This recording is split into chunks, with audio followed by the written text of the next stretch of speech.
In your everyday life, you can practice this by taking any routine activity that normally is only a means to an end and giving it your fullest attention, so that it becomes an end in itself. For example, every time you walk up and down the stairs in your house or place of your work, pay close attention to every step, every moment, even your breathing. Be totally present. Or when you wash your hand, pay attention to all the sense perceptions associated with the activity. The sound and the feel of the water, the movement of your hands, the scent of the soap, and so on. Or when you get into your car, after you close the door, pause for a few seconds and observe the flow of your breath. Become aware of a silent but powerful sense of presence. There is one certain criterion by which you can measure your success in this practice, the degree of peace that you feel within. So, the single most vital step on your journey toward enlightenment is this: learn to disidentify form from your mind. Every time you create a gap in the stream of mind, the light of your consciousness grows stronger. One day you may catch yourself smiling at the voice in your head, as you would smile at the antics of a child. This means that you no longer take the control of your mind all that seriously, as your sense of self does not depend on it. Enlightenment, rising above thought. Isn't thinking essential in order to survive in this world? Your mind is an instrument, a tool.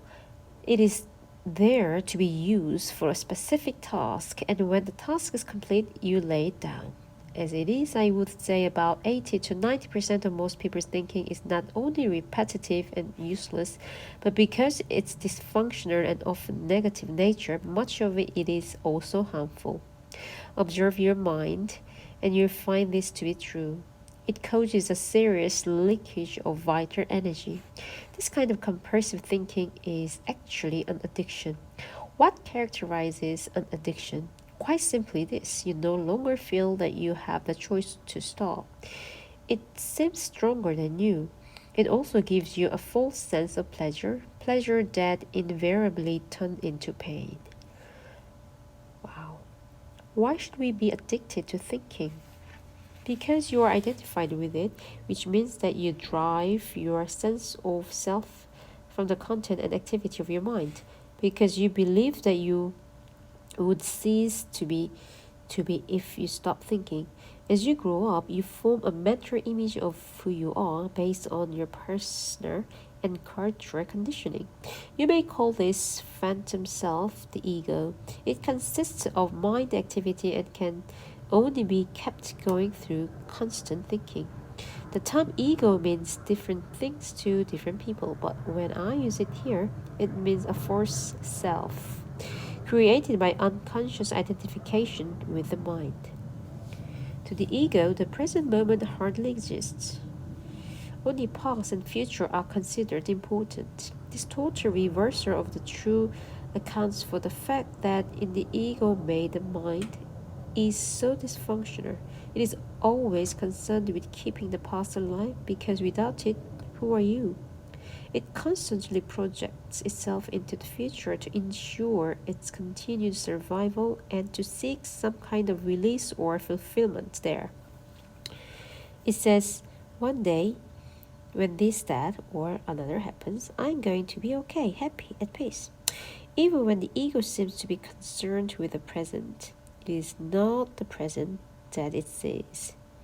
It misperceives it completely because it looks at it through the eyes of the past, or it reduces the present to a means to an end, the end that always lies in the mind-projected future. Observe your mind and you'll see that this is how it works. The present moment holds the key to liberation. But you cannot find the present moment as long as you are your mind. I don't want to lose my ability to analyze and discriminate. I wouldn't mind learning to think more clearly in a more focused way, but I don't want to lose my mind. The gift of thought is the most precious thing we have. Without it, we'd just be another species of animal. The predominant of mind is no longer than a stage in the evolution of consciousness.